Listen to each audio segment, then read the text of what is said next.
Jadi boro-boro tawadu, qanaah, waro, alif, boro-boro itu gak kepikiran bekalnya apa, karena gak ngerti kalau haji perjalanan spiritual. Kebanyakan haji hanya ngurusi aspek-aspek jasmaniah saja. Apa yang disenangi di sini bawa.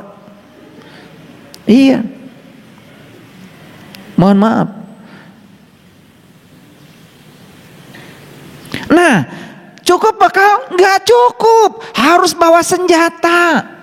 Kenapa? Sepanjang perjalanan tuh mungkin ada godaan, ada itu, ada hambatan. Senjatanya apa? Sebaik-baiknya senjata kata Rasulullah adalah ilmu. Makanya ilmunya harus 4. Syariatnya kuat, tarikatnya kuat, hakikatnya keren, ma'rifatnya oke. Perjalanan itu kalau sendiri tentu saja sepi. Betul nggak? Coba kalian makan sendiri, nggak asik. Kalau makan bersama, ikan asin pun terasa ikan asin.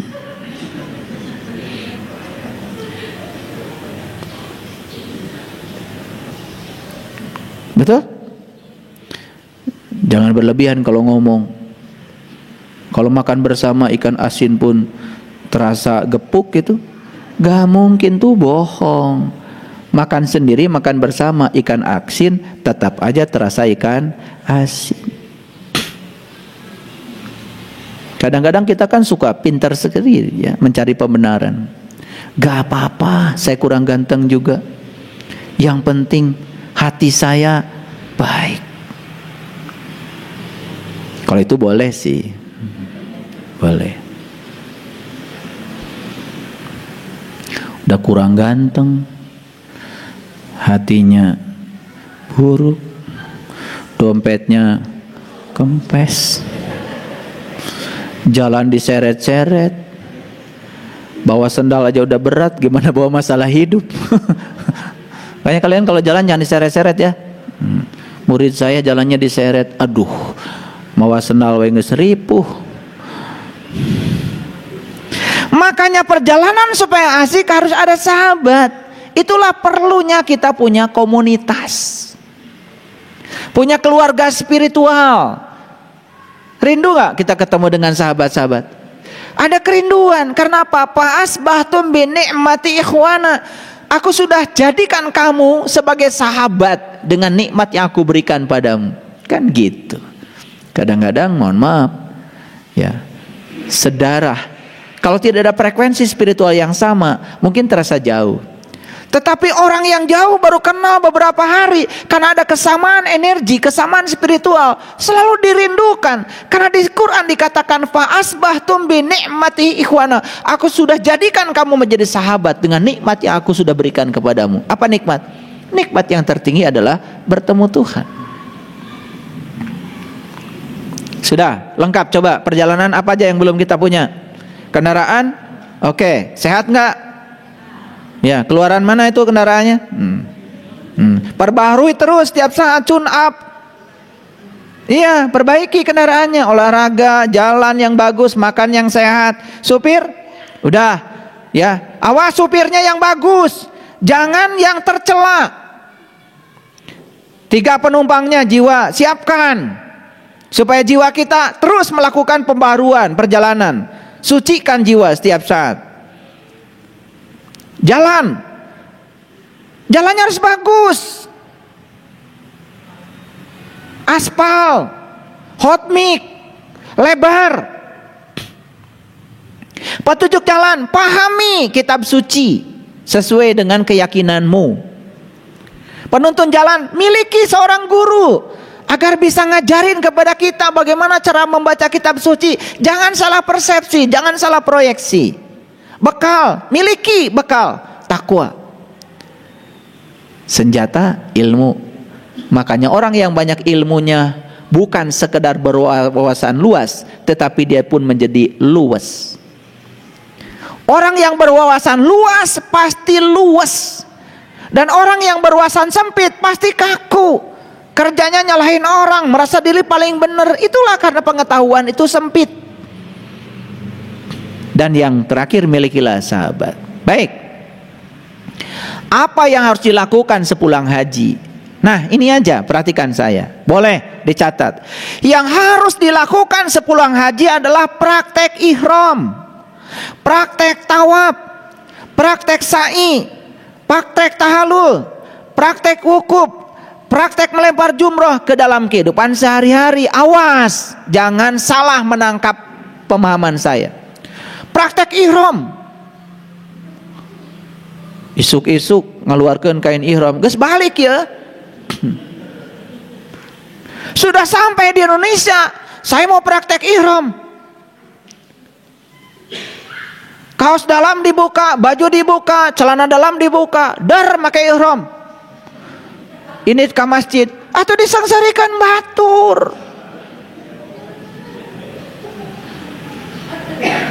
Cukup, yang itu mah udah dilakukan di sana. Sekarang praktekkan ihram. Yuk, ihram itu apa?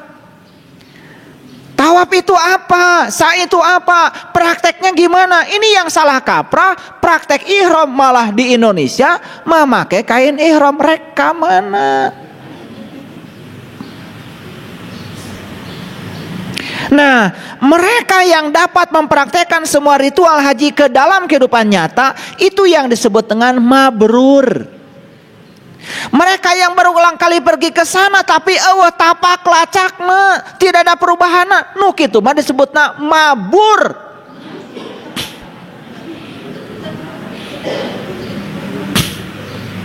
Ngerti enggak?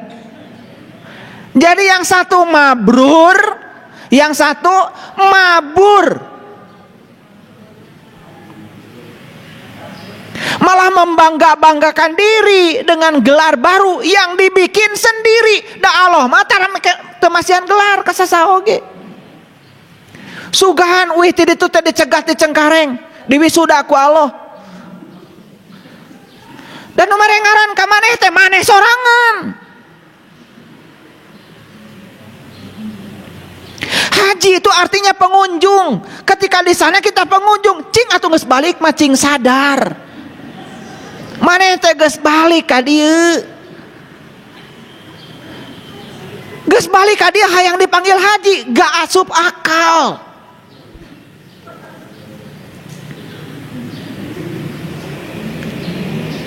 Ini ketidaksadaran ini sudah mewabah di kita. Kenapa? Kiai pun pakai haji, pan geus balik. Orang-orang di perguruan tinggi pakai gelar-gelar profesor, doktor, haja, haji, nanaonan.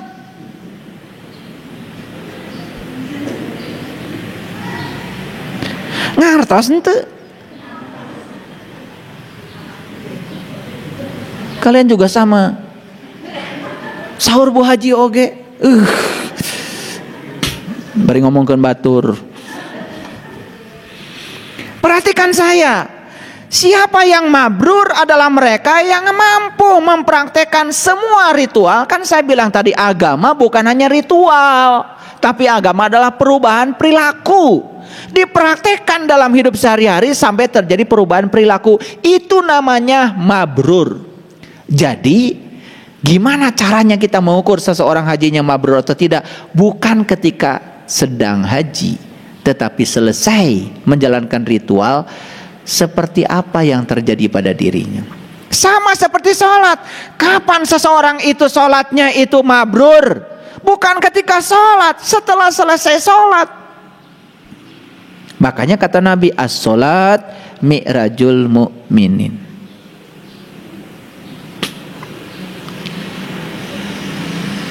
Oke. Nah sekarang kita masuk ke intinya satu-satu. Yuk masuk ke intinya. Bagaimana mempraktekkan ihram dalam kehidupan nyata? Awas. Bukan menggunakan baju ihram di sini, bukan. Yuk kita pahami ihram itu artinya apa? Ihram itu upacaranya di sana melepaskan pakaian berjahit, diganti dengan pakaian yang tidak berjahit. Ulangi, apa? Melepaskan pakaian berjahit diganti dengan pakaian yang tidak berjahit. Itu ihram. Sampai di sana pakai kain ihram, awas, ulah dikaput. Pakai penitik boleh. Awas, jangan pakai sabuk pun jangan ada. Luar biasa di sana, ketat banget. Padahal itu simbolik. Saya tanya sama kalian, pinter nggak? Bukankah kain itu terbuat dari benang? Bukankah nyeun benang teh pakai mesin? Kan mesin jahit. Mana yang tidak dijahit? Atau mau ngahiji jadi kain lamun teu dijahit mah. Mikir. Kan benang dengan benang tuh menyatu teh pakai mesin, kan itu teh dijahit. Paham? Saya menggunakan kain ihram tidak berjahit, atuh berantakan meureunnan benangna teh. Saya kadang-kadang memperhatikan ribet banget, ya. Mau pakai ini takut dosa, mau pakai ini takut dosa. Makanya saya ajarkan pakai kain ihram, tidak usah pakai sabuk. Hese. Makanya kalau saya mau bimbing haji umroh, ada pelatihan khusus pakai kain ihram. Gimana caranya? Supaya kaki ketika melangkah tidak pagojot. Bahasa Inggris pagojot teh. Kalau melangkah teh pagojot, lawan pagojot mah labuh, ngagubrak. Nah, ngagubrak bahasa Inggris lagi. Jadi ada caranya pakai kain ihram itu, cara ngabelitkeunnya itu. Yang biasa pakai sarung, persis pakai sarung. Ngerti maksud saya? Nah, tapi saya tidak akan mengajarkan itu. Mari kita lihat ke sini. Ihram itu adalah melepaskan kemelekatan pada dua. Satu pada harta, dua pada diri. Melepaskan kemelekatan pada harta artinya kita dikarunia banyak harta tapi tidak memilikinya. Itu yang namanya melepaskan kemelekatan. Balik haji eta peditnya kalah kanamahan Pak Haji. Jadi kalau pulang haji tambah pelit, tambah hitungan, tambah kikir, teu ihram. Tadi situ kelihatan mabrur teh. Aduh itu Bu Hajah sepulang dari haji ayeuna mah berehan. Ya. Senyumnya juga merekah, baheula mah hese seuri oge. Ayeuna mah euy ti ditu jadi berehan, bager. Nah tuh mabrur. Ay balik ti ditu jadi pelit mah mabur. Nah inilah sebagai indikator karena nggak paham. Orang merasa kalau sudah selesai dari sana saya sudah jadi ahli surga, keheula. Makanya perhatikan saya, orang baik itu tidak mesti masuk surga. Karena orang baik itu dimanapun dia tinggal, tempat itu akan jadi surga. Kehadirannya saja membuat situasi jadi surga. Itu orang baik. Makanya kenapa orang baik itu tidak memilih surga sebagai tempatnya? Karena apa? Mun orang baik semua milih surga, atuh saha nu rek ngomean neraka.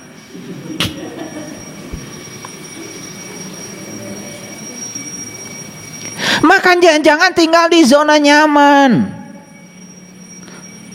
Lepaskan jubah kita, turun gunung. Lihat semua orang suci turun gunung. Tidak selamanya Nabi Muhammad tidak di Gua Hira terus turun gunung. Yuk turun gunung. Ke kampung-kampung lihat orang-orang yang susah. Berapa banyak orang yang gak makan. Santuni mereka.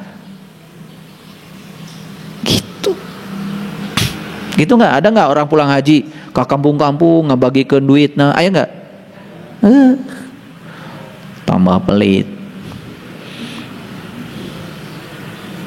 Nah itu melepaskan kemelekan pada diri itu dua. Satu melepaskan keserakahan pada yang diinginkan. Yang kedua melepaskan kebencian pada yang tidak diinginkan. Itu. Karena manusia itu melekat pada dua. Melekat pada keserakahan pada yang diinginkan, yang kedua melekat pada kebencian terhadap yang tidak diinginkan. Kan gitu aja manusia.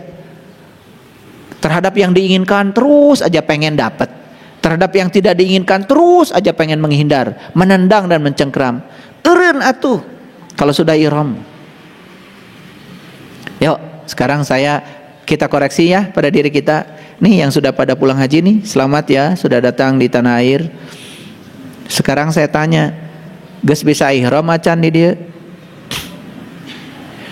Pakai kain ihram di sana, babari.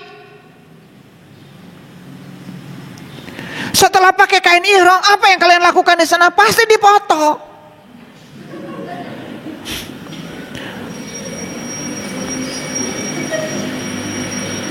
Udah bisa diprediksi. Pasti dipoto, buru-buru disebarkan pada semua orang. Saya sudah berhaji. Teu puas, ngareneng jeung ontak.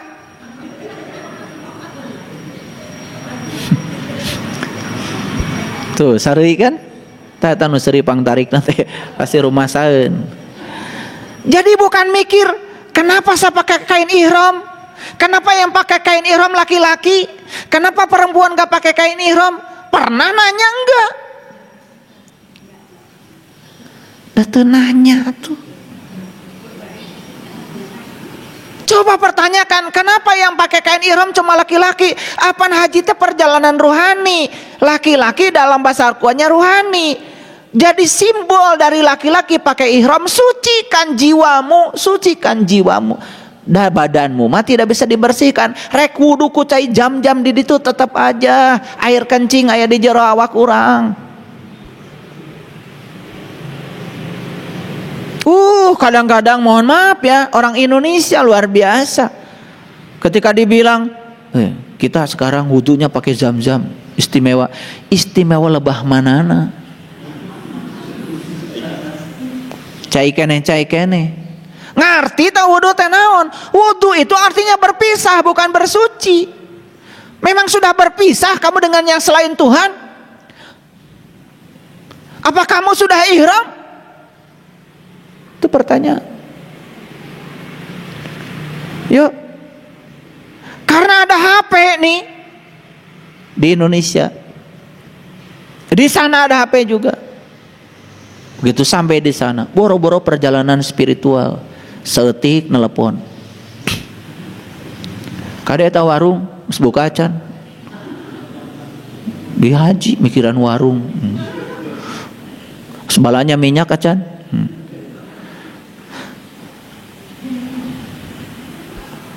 Maaf ya.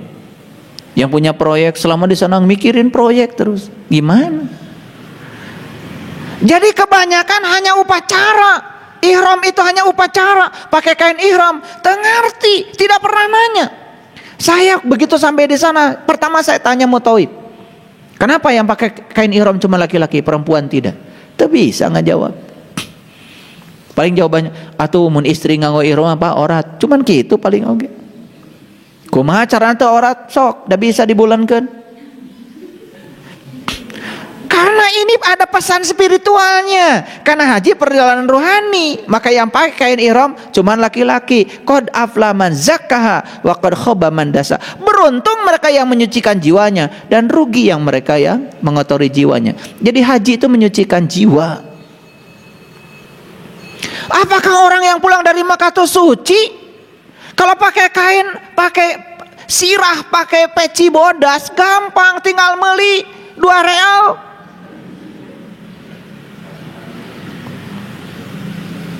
Paham maksud saya? Supaya ulah gaya wungkul. Ngerti sekarang ihram?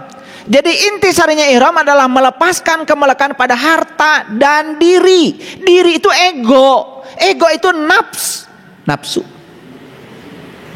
Nah, ego ada 2. Satu, melepaskan kemelekatan pada keserakahan akan yang kita ingin. Yang kedua, melepaskan kemelekatan pada kebencian yang tidak kita ingin.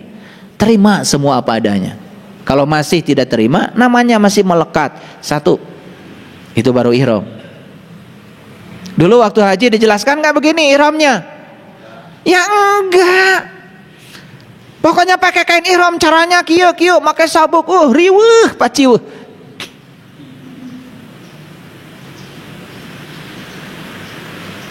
Bagaimana pakai kain ihram yang bawah? Bagaimana pakai kain ihram yang atas? Perhatikan saya. Ayo, yang laki-laki dulu. Sugan inget keneh. Pakai kain ihram sebelum tawaf. Yang mana yang terbuka, mana yang tertutup? Sok. Bener tuh hajina ya teh. Waktu pakai kain ihram yang bagian atas. Nih mau tawaf nih. Ini kan ada tangan lengan kiri, lengan kanan. Nu ditutup ku kain ihram, nu mana? Nu kenca, nu katuhu? Nu kenca. Nah, anu nggak jawab dah ibu-ibu. Saya curiga ya Pak Haji belah dia kemarana ya teh. Jika na poho pisan, dateng ngarti teh. Yang ditutup itu waktu pakai kain ihram yang kiri. Waktu kita mengelilingi Ka'bah begini, nih Ka'bah tadi kenca. Apa artinya? Awas, Ka'bah mah sanes Allah. Makanya ditutup, nu kenca kade, ya lain Allah. Ini tuh baru simbol rumahnya Allah. Allah nggak ada di sana. Allah ada dalam dirimu, lebih dekat kepadamu daripada urat nadi lehermu. Makanya yang kanan dibuka. Kiri itu lambang jasmani, panon jasmani, kanan itu lambang ruhani. Jadi kalau kita mau tawaf yang sungguhan, gunakan penglihatan kananmu supaya kamu jadi golongan kanan. Kanan itu lambang ruhani, kiri itu lambang jasmani. Mata ada dua, satu mata jasmani, satu mata ruhani. Kade lamun geus nepi kaditu tong make mata jasmani, harus menggunakan mata ruhani. Mata jasmani simbolnya kiri, mata ruhani simbolnya kanan. Makanya yang sebelah kiri ditutup pakai kain ihram. Ieu teh ngartos henteu? Ari baheula haji kumaha? Nah eta da sibuk wae nguruskeun samal tarasi wae. Yang kiri ditutup, yang kanan dibuka. Makanya yang menghadap Ka'bah yang kiri, yang kanan gak madhab Ka'bah. Falyabudu rabb hadzal bait. Jangan sembah rumahnya, sembah yang punya rumah. Makanya yang kiri menghadap Ka'bah, yang kanan tidak. Kartos tuh. Yang gini saja nggak dijelaskan. Makanya nanti kalau kalian berangkat ke sana, saya bimbing. Aduh, bahkan Ka'bah pun bisa tidak ada. Yang ada cuman kekosongan aja alam cahaya. Ada mahasiswa ITB tuh, dia master. Suatu saat dia pengen pengen umroh dengan saya. Saya tanya, apa motivasi Anda umroh dengan saya? Jawabannya apa? Saya ingin membuktikan semua omongan yang saya sampaikan. Dan ternyata begitu tawaf pertama kali dengan saya, dia menangis terseduh-seduh. Kenapa? Dia nggak bisa lihat lagi Ka'bah itu. Yang lihat cuman cahaya aja yang luar biasa, ruang kosong tanpa batas. Karena saat itu yang terbuka bukan mata kirinya kan ditutup sama kain, mata kanannya terbuka. Nah, makanya ada golongan kiri, golongan kanan. Golongan kiri itu golongan jasmani, melihat sesuatu cuma dengan mata lahir. Ada lagi golongan kanan, sudah bisa melihat sesuatu dengan mata batinnya, mata kanannya. Nah, orang yang melihat dunia hanya dengan satu mata disebutnya dajjal. Dajjal teh hiji panona. Makanya gambar dajjal panona hiji, nu hiji ditutup. Bukan itu. Dajjal itu melihat dengan satu sudut pandang dunia. Itu dajjal. Makanya kita melihat segala sesuatu dari dua sudut pandang, dunia dan akhirat. Karena apa? Dunia kalau dilihat dari sudut pandang ketuhanan, tidak ada yang buruk. Semuanya baik-baik saja. Nah, kenapa ada baik buruk? Itu karena sudut pandang. Jadi baik buruk mah menang nyieun pikiran. Oke. Ini ngerti sampai sini? Sampai mana tadi? Nah, itu ihram. Mari lihat yang kedua. Setelah ihram, yang kedua adalah tawaf. Ayo kita lihat tawaf. Bagaimana praktek tawaf dalam hidup? Nah, yang pertama lihat, tawaf itu mengelilingi Ka'bah 7 putaran. 7 putaran. Kok 7? Kok bukan 8? Kok bukan 9? Apa pentingnya kok 7? Subhanallah. Kok sama dengan 7 ayat Al-Fatihah? Kok sama dengan 7 lapis langit? Kok sama dengan 7 lapis bumi? Kok sama dengan 7 hari dalam seminggu? Kok 7? Pernah nanya nggak?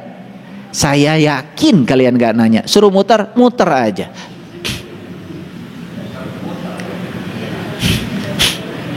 Makanya tawaf yang sebenarnya adalah di sini. Di sini. Karena apa? Karena kesadaran kita itu dikelilingi oleh yang 7, namanya panca indera.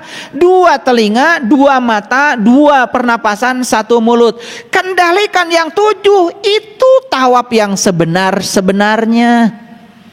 Pulang dari sana, mata masih seperti itu, menatap orang lain penuh curiga, tidak pernah bisa menatap orang lain dengan persahabatan. Karena kalau orang yang sudah haji di tingkatan kesadaran, dia harus sudah bisa menatap orang bukan hanya dengan senyum di mulut. Belajar senyum dengan mata. Belajar senyum dengan mata. Senyum di mulut masih bisa ditipu, tapi kalau senyum dengan mata, walaupun mulutnya tidak senyum, mata tidak pernah bisa berbohong. Tatap aja anak kita ketika berbohong, gak akan kuat dia. Karena apa? Mata itu bisa bicara. Gitu. Jadi tawaf yang sebenarnya ini nih, ya, ini adalah pintu pikiran. Ini adalah pintu pikiran. Perhatikan saya. Ada nggak kata-kata kotor lewat sini? Ada? Pasti ada. Tetapi itu bisa ditangkap oleh pikiran atau tidak, terserah kamu.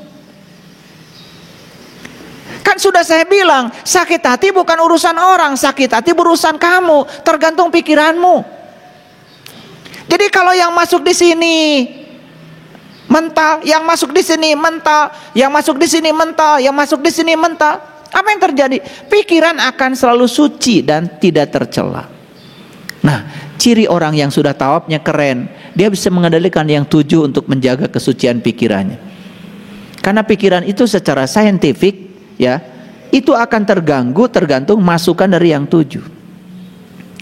Waktu kalian tawaf bentuknya lingkaran bukan? Lingkaran itu lambang kesempurnaan. Lingkaran itu, ya, lingkaran itu jari-jarinya konstan.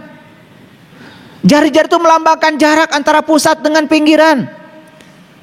Dan kalau kita bikin lingkaran, titik awal bertemu dengan titik akhir, itu filosofis umat Islam. Innalillahi wa inna ilaihi rajiun itu di situ. Subhanallah. Dan lingkaran itu adalah lambang kesempurnaan. Perhatikan saya semuanya, tidak ada ban yang kotak. Semua ban lingkaran. Karena lingkaran itu selalu saja dinamis. Lingkaran itu selalu berputar. Kalian dari Jakarta ke sini banyak kotak, mual maju.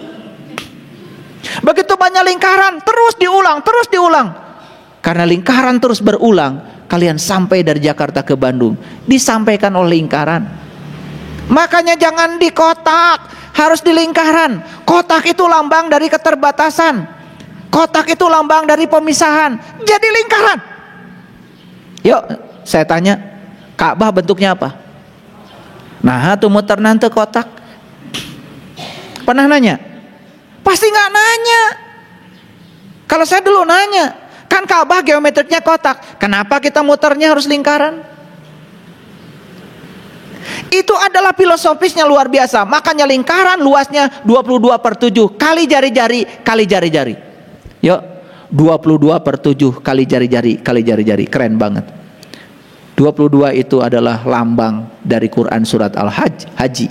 Haji itu urusannya 7. Jari-jari, jari-jari.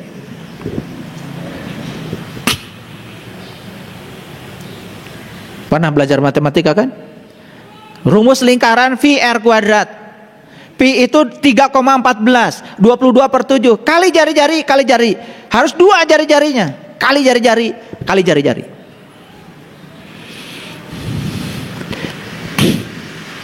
Pusing-pusing sekalian. Keren banget. Kalau saya bahas lingkaran gak selesai-selesai. Apalagi kalau saya buktikan, kenapa lingkaran itu 22/7 kali jari. Saya jelaskan pakai kalkulus. Nanti kalau yang mau, ayo kuliah. 10 SKS. Ya 10 SKS, dihitung aja. 1 SKS kan 400.000. Baru nanti tahu, saya buktikan secara kalkulus. Gimana cara menghitung luas pakai kalkulus? Nah di situ ya pakai kalkulus, pakai integral. Kalau ada papan tulisnya sekarang saya buktikan. Itulah pentingnya kita memiliki pengetahuan yang luas. Jangan terima hasil terus, kita ikut prosesnya. Kenapa bisa begitu hasilnya? Oh itu keren banget. Mahasiswa kalau saya demonstrasikan gimana menghasilkan pi r kuadrat itu gimana. Jangan cuma hafal mahasiswa, harus tahu prosesnya dari mana, bagaimana cara berpikirnya. Itulah sains, pendekatannya saintifik. Kenapa bola itu rumusnya 4/3 ya, pi r pangkat 3 volumenya. Kenapa bola itu luasnya 4 pi r pangkat 2 luasnya. Bisa dibuktikan itu. Kalian kan terima beres pun lupa. Itulah. Dulu saya tanya pakai kain ihram gimana caranya, lupa, semuanya lupa. Tangke lamun umroh riweuh deui kayak kumaha ieu pabaliut. Ya, nu mana ditutup itu. Ya, aduh itu. Makanya tawaf itu mulainya dari Hajar Aswad. Apa Hajar Aswad? Batu hitam. Mana batu hitam? Loh, batu hitam ada dalam diri kita kok. Batu hitam. Ini yang merobek ibu kita saat kita saat kita lahir. Ini yang merobek ibu kita saat kita lahir. Ibu kita berdarah-darah dirobek oleh kepala kita. Ibu kita hampir kehilangan nyawa dirobek oleh kepala kita. Ingat, ibu kita adalah orang pertama yang harus menumpahkan darah untuk kelahiran kita. Ibu kita adalah orang pertama yang harus merasakan sakit untuk kelahiran kita. Ibu kita adalah orang pertama yang harus menggadaikan nyawa untuk kelahiran kita. 3 dosa kita. Makanya kata Nabi, ibum. Sadari, nih Hajar Aswad. Jadi mencium Hajar Aswad yang sebenarnya adalah menghormati ibu. Dan ibumu ada 2. Satu ibu yang melahirkan, yang kedua ibu pertiwi. Bumi ini adalah ibu kita. Mencium Hajar Aswad, yuk kita nanam. Mencium Hajar Aswad, yuk kita jaga kebersihan bumi ini. Mencium Hajar Aswad, yuk kita tidak merusak bumi ini. Itu bukan berulang kali cium di sana, tetapi pulang ke sini nggak ada yang berubah akhlaknya. Pada saat tawaf kalian harus melewati multazam. Apa multazam? Multazam itu bahasa Arab, bahasa Indonesianya komitmen. Masih ingat gak komitmen kamu dengan Allah? Masih ingat? Masih ingat gak komitmen kita dengan Allah? Apa komitmen kita dengan Allah? Jangan lupa, kita datang ke semesta ini dengan satu komitmen. Komitmen kita datang ke semesta ini untuk menjadi kepanjangan tangan Allah, untuk menjadi kepanjangan tangan Allah, menyampaikan cinta kasih Allah pada semesta ini. Itu komitmen kita. Makanya, kalau komitmen itu dipegang, 4 kuncinya. 1, hiduplah lillah, karena Allah. Yang kedua, hiduplah billah, bersama Allah. Yang ketiga, hiduplah bismillah, atas nama Allah. Dan yang keempat, hiduplah alhamdulillah, segala puji hanya milik Allah. Pegang komitmen itu. Lillah, billah, bismillah, alhamdulillah. Praktekkan dalam hidup. Itu baru keren multazamnya. Malah multazam tempat kita berdoa. Begitu sampai di multazam terus berdesak-desakan, ngeluarkan kertas berebet. Ya Allah, si anu. Terus Allah diajarin sama Anda supaya ngikutin keinginan Anda. Kapan mau berserah diri pada Allah? Nah, setelah melewati multazam, melewati pintu Ka'bah. Untuk apa? Untuk apa kita tawaf melewati pintu Ka'bah? Karena pintu Ka'bah yang di sana itu simbolik. Hakikatnya, kamu dalam hidup ini harus menemukan pintu kolbumu. Harus bisa membuka pintu kolbumu, agar kamu bisa masuk ke rumah Allah yang sesungguhnya, melaksanakan haji yang sesungguhnya, membebaskan dosa syirik yang ada padamu. Itu baru melewati makom Ibrahim, naik pangkat. Makom itu bukan makam, makom itu level, masuk ke level Ibrahim. Keren banget. Apa sih level Ibrahim? Luar biasa. Maqamu Ibrahim musalla. Salatlah kamu di makom Ibrahim. Kalau kamu malah salat di sana. Salat di makom Ibrahim, salat di level Ibrahim. Gimana Ibrahim salat? Lihat Ibrahim mencari Tuhan, ketemu bintang, ketemu bulan, ketemu matahari, baru sampai pada puncaknya. Inni wajjahtu wajhiya lilladzii fataras samawati wal ardh hanifan wa ma ana minal musyrikin. Disitulah Ibrahim bebas dari dosa syirik setelah bertemu bintang, bulan dan matahari. Renungkan kata-kata saya. Begitu kita mencapai posisi itu, itulah kita sudah makom Ibrahim, masuk ke hijir Ismail. Apa Ismail? Luar biasa. Ismail ini lambang kepasrahan. Pasrah total kepada Allah, itu lambangnya Ismail. Setelah Ismail masuk rukun Yaman. Yaman itu kanan. Sudah saya bilang tadi, kanan itu apa? Golongan kanan, golongan kiri. Masuk lagi ke Hajar Aswad, bikin lingkaran yang sempurna. Dari Allah kembali kepada Allah. Keren banget. Gimana mempraktekkan ini semua? Yuk. Bagaimana cara mengelilingi lingkaran? Bagaimana cara tawaf? Perhatikan saya. Perhatikan saya. Jadi, apapun yang terjadi di semesta ini, apapun yang terjadi di semesta ini, itu bukan karena keinginan Allah. Semua hal yang terjadi dalam hidup kita, semua kita sendiri yang mengundangnya. Oleh karena itu, maka sadari dan terima, apapun yang terjadi itu adalah buah karma kita, baik karma baik maupun karma buruk. Kendalikan yang 7 yang ada di sini supaya pikiran tetap suci. Itulah tawaf yang keren. Jadi kalau orang yang sudah tawafnya keren, tidak tersinggungan, tidak marahan, tidak baperan. Begitu ada yang tidak suka, tidak langsung protes. Sudah bisa mengendalikan. Mengerti? Nah, lanjut. Setelah tawaf kemudian apa? Sa'i. Bagaimana mempraktekkan sa'i? Sa'i itu perjalanan dari Sofa ke Marwah. Apa Sofa? Sofa itu ikhlas, Marwah itu bahagia. Makanya apapun yang kamu lakukan dengan ikhlas pasti berujung dengan kebahagiaan. Percaya deh sama saya. Makanya puncaknya sa'i di mana? Sofa, Marwah, balik lagi ke Sofa, Marwah lagi, balik lagi ke Sofa, Marwah. Puncaknya di mana? Puncaknya sa'i di Marwah. Makanya puncaknya sa'i adalah bahagia. Apa bahagia itu? Bahagia itu memiliki pikiran yang tidak tercela, memiliki pikiran yang sudah selesai dengan dirinya sendiri. Yuk, ketika kita sa'i, siapa yang lari? Lagi-lagi. Yang tadi pakai kain ihram laki-laki. Sekarang ketika sa'i, yang lari pun laki-laki. Walaupun kalian nih perempuan guru senam, gak boleh di sana lari. Kalian jalan aja. Nah, laki-laki lambang dari ruhani, perempuan lambang dari jasmani. Artinya apa? Selesai sa'i, tanamkan pada dirimu urusan ruhani harus lari. Urusan jasmani jalan saja, jalan saja. Apa yang terjadi? Sepulang dari sa'i, urusan ruhani jalan, bahkan tidak ada jalannya sama sekali. Tapi urusan dunia lari kenceng terus. Kan kebalik. Karena nggak ngerti. Pokoknya di sana begitu ada lampu hijau, lari, lari gitu. Kalau kamu lari nanti masuk surga.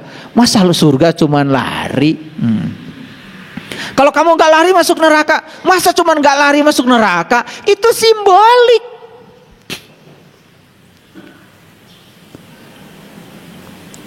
Jadi mengerti sekarang cara praktek sa'i dalam hidup. Nih lihat saya semua. Kematian itu pasti. Kematian bisa terjadi setiap saat pada setiap orang, tidak memandang usia. Selesai nggak selesai pekerjaan kita, pasti kita akan mati. Jadi oleh karena itu, untuk urusan kematian sebagai puncaknya kehidupan, kita harus selalu jaga setiap saat. Jaga setiap saat, karena itu bisa terjadi kapan saja. Betul? Yuk lari. Untuk urusan rohani lari. Untuk urusan jasmani biasa aja. Kalau mau kerja pergi jam 8, pulang jam 4, sudah cukup. Gak usah lembur. Di rumah anak sudah nunggu, minta dibimbing untuk ngerjakan tugas, PR, udah. Itu aja kok. Ya. Nah, selanjutnya, gimana mempraktekkan tahalul? Tahalul itu artinya kembali kepada kehidupan nyata, dimulai dengan cukur rambut. Cukur rambutnya pun cukup 7 helai. Nafsu banget. Cukur rambutnya langsung dipangkas sampai gundul. Makanya coba perhatikan, pada pulang haji rambutnya gundul. Padahal disunahkan cuma 7 lembar. Di mana rambut? Nih rambut. Nih rambut. Nah, rambut yang harus dicukur sebetulnya bukan rambut yang di luar. Yang di sini gampang, tukang cukur 12.000 selesai.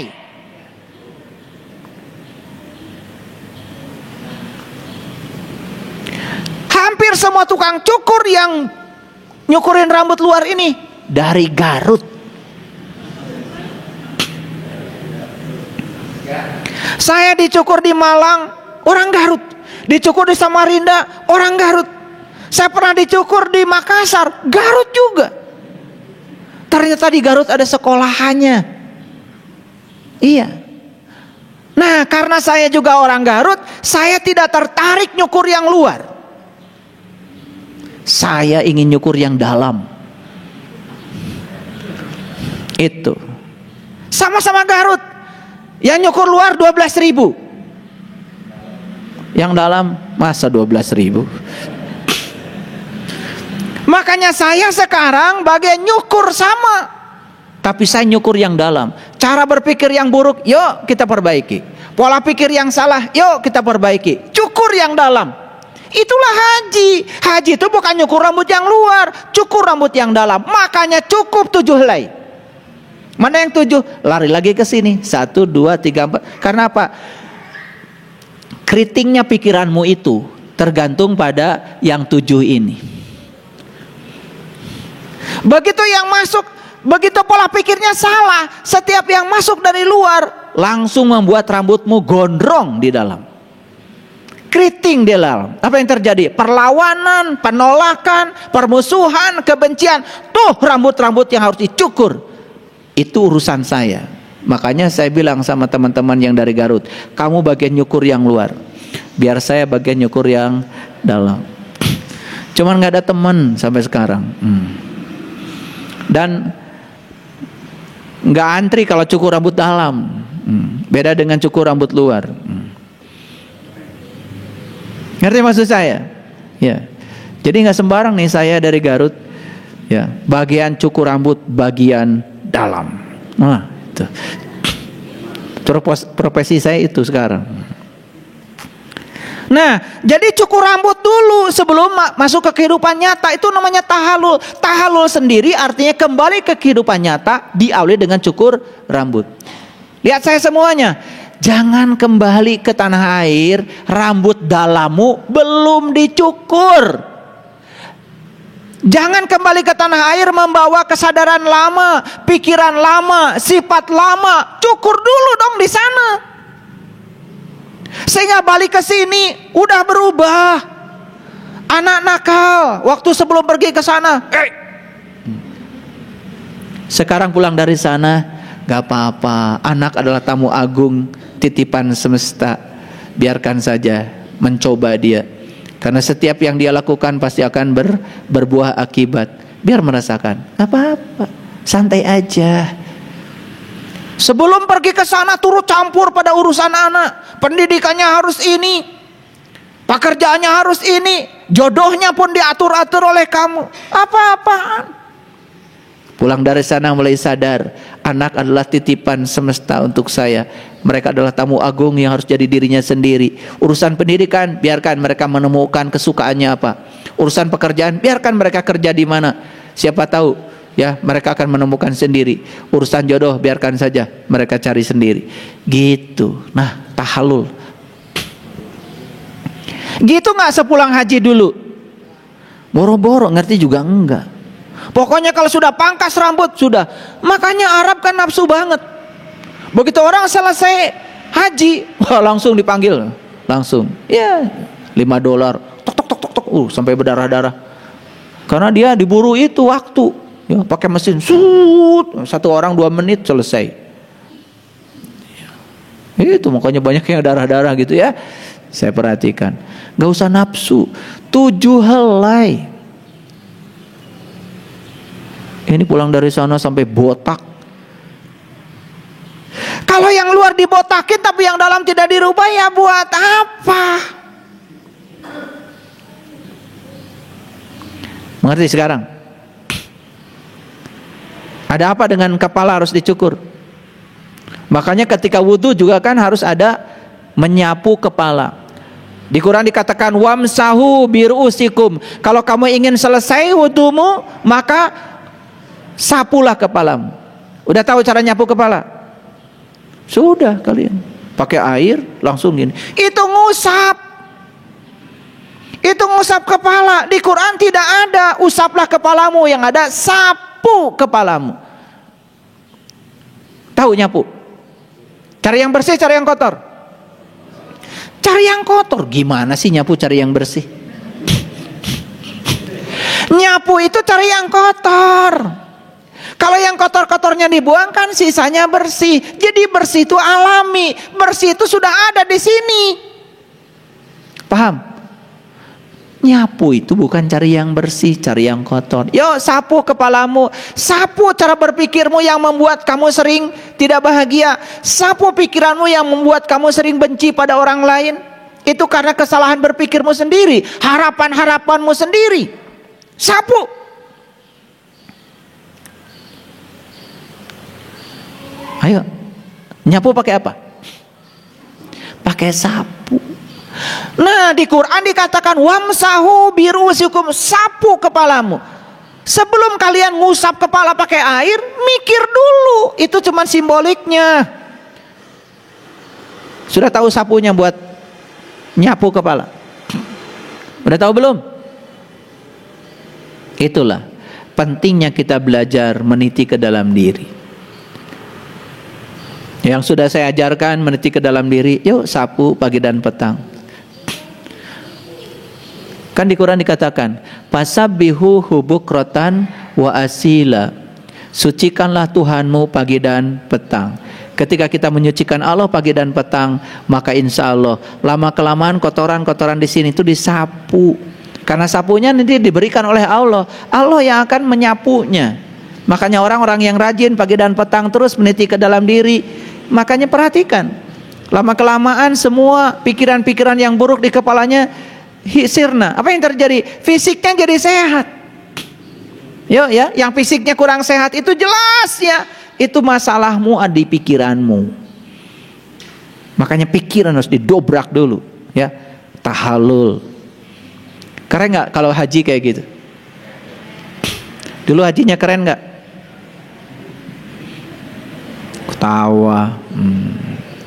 Nah setelah itu kemudian kita terjemahkan wukuf. Apa sih wukuf itu? Bagaimana mempraktekkan wukuf dalam kehidupan nyata? Ya, jadi mempraktekkan wukuf dalam kehidupan nyata. Pertama, ayo pelajari dulu apa wukuf itu. Wukuf itu adalah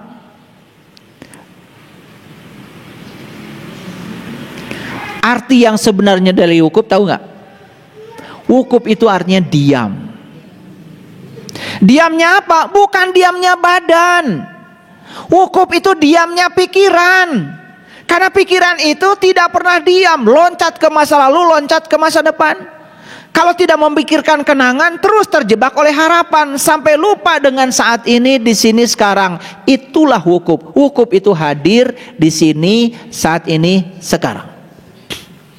Cicing. Makanya kata orang tua kita kalau di tanah Pasundan, maneh teh kudu bisa init bari cicing, milampah tapi tengah lengkah. Init bari cicing, nah pergi tapi diam, milampah tengah lengkah, jalan-jalan tetapi tidak melangkah. Liar kan? Ya, selamat liar. Nah itu ilmu tutungkusan para leluhur, itu namanya wukuf. Jadi wukuf itu dalam terminologi kita, init bari cicing, milampah tengah lengkah, ta eta wukuf. Diamnya kita di puncak kesadaran kita, bergetar, berdenyut di pusat kesadaran murni kita sendiri. Itu namanya wukuf. Makanya wukuf harus dilakukan di mana? Di padang Arafah. Apa Arafah? Mengenal. Jadi wukuf harus dilakukan di padang pengenalan. Mengenal siapa? Mengenal Allah. Makanya hadiah dari wukuf adalah ingat kepada Allah. Fa iza qadaitum manasikakum fazkurullah kazikrikum abaakum. Fa iza afattum min Arafah fazkurullah indal masyaril haram. Apabila kamu telah bertolak wukuf dari Arafah, maka kamu akan ingat Allah banyak-banyak. Itu hadiahnya. Jadi hadiah dari wukuf itu apa? Bisa mengingat Allah. Karena apa? Karena wukuf itu adalah init bari cicing, milampah tengah lengkah, diamnya pikiran, hening bening. Dan pada saat pikiran hening bening, kesadaran kita muncul. Saat kesadaran muncul, disitulah terjadi perjumpaan. Makanya wukuf itu sebetulnya adalah perjumpaan. Di mana? Di padang Arafah, di padang pengenalan. Keren banget. Gimana praktek wukuf di sini? Gimana praktek wukuf di sini? Tentu saja praktek wukuf di sini adalah bukan diam aja. Pulang dari haji ke mana itu? Bu haji cicing di kamar nuju wukuf. Bu haji sahur, Bu haji sahur tatangi cenah Bu haji mah eta ongkos keur haji teh ya kengeng nambutnya nepikeun kayeuna can bayar hutangna. Ieu teh pulang haji teh Bu haji teh kasunut tah Bu haji. Wukuf enggak? Enggak wukuf. Kalau yang sudah wukuf anteng saja. Paling Bu hajinya senyum aja. Yang tahu saya kan saya. Biarlah saya tidak akan berubah dengan apa kata orang tentang diri saya. Keun we eker-ekerna batur mah batur saya wukuf dah Bu haji. Sudah gitu? Sudah wukuf belum? Anteng saja, sakinah, sakinah. Anteng. Gitu. Pernah lihat nggak orang marah-marah karena air zam-zamnya pecah? Pernah lihat nggak? Ya. Saya kalau pulang haji ya, pulang umroh, suka perhatikan watak manusia. Ada yang kan biasa rebutan air zam-zam kan di airport tuh. Gak ada kalau air zam-zam yang pecah ada yang mau ngambil, gak ada. Semua pengen yang paling bagus. Nah pernah saya melihat pertengkaran cuman karena air zam-zam tinggal 2 botol lagi, yang satu pecah, yang satu tidak. Nah yang ente kan, rebutan tuh sampai berantem itu. Teh balik haji. Saya nggak ngerti itu wukufnya di sana bagaimana. Kalau yang sudah wukuf, ya cuman air zam-zam. Kebagian yang mana? Ya alhamdulillah segitu juga kebagian. Pecah, ya nggak apa-apa. Nanti juga yang tidak pecah pun akan dipecahkan. Ini riweuh pisan. Nah jadi wukuf di dalam kehidupan sehari-hari, kamu harus tetap diam, apapun yang terjadi di luar dirimu. Tetap tenang, tidak tergoyahkan. Apapun yang terjadi di luar dirimu itu wukuf. Kartos, yuk, bisa nggak wukuf sekarang? Bisa nggak di sini wukuf sekarang? Bisa nggak sekarang? Bisa. Kalian pergi ke jalan, di jalan itu motor seliweran, ya. Banyak yang tidak sabar. Kalian sabar aja, tidak terganggu. Kalian sabar aja melakukan perjalanan, tidak tergoda, tidak marah, tidak membunyikan klakson. Anteng aja. Wukuf. Di rumah ada situasi yang bergejolak tidak enak, tapi kita tetap saja sadar, tetap diam. Wukuf.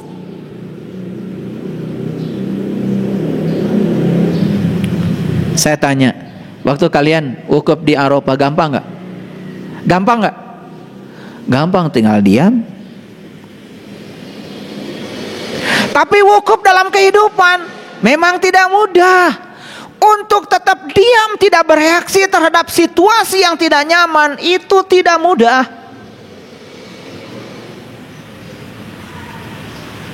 Jadi pertanyaan saya sekarang, apakah kita ini sudah ihram di sini? Sudah tawaf di sini? Sudah sa'i di sini? Sudah tahallul di sini? Sudah wukuf di sini? Nah, kalau sudah, mabrur. Gitu. Nah, yang terakhir dari saya, ya, sebentar, dikit lagi, melempar jumroh. Dengan apa melempar jumroh? Dengan batu. Berapa biji batunya?